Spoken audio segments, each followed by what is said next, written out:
بسم اللہ الرحمن الرحیم۔ ایک حدیث میں ہے کہ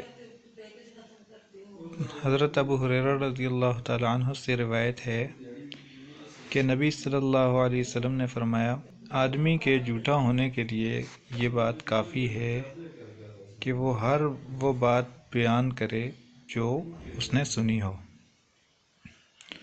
جھوٹا ہونے کے لیے کافی ہے کہ جو بات بھی وہ سنے وہ اسے آگے بیان کر دے۔ تو یہ تو ہوئی حدیث، اور وجہ اس کی یہ ہے کہ انسان جو بھی سنتا ہے اس میں کچھ باتیں جھوٹی ہوتی ہیں اور کچھ سچی ہوتی ہیں۔ تو جب اس نے جھوٹی بات اور جب اس کی عادت ہے ہر بات آگے نقل کرنے کی، جو کچھ بھی وہ سنتا ہے اس کو وہ آگے نقل کر دیتا ہے، تو اس میں جو جھوٹ ہے وہ بھی آگے پھیل جاتا ہے، کیونکہ ہر جو بات اس نے سنی ہے وہ سچی نہیں ہے۔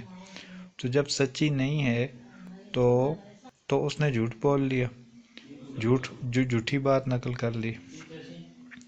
تو اس لیے اس سے بچنا چاہیے کہ جو بات بھی جب تک کسی بات کی تحقیق نہ ہو جائے اسے آگے نقل نہ کیا جائے، اور پھر نقل اگر تحقیق ہو بھی جائے تو پھر بھی دیکھنا چاہیے کہ یہ بات آگے پھیلانے کا کوئی فائدہ ہے یا نہیں ہے، کوئی نقصان ہے یا نہیں ہے۔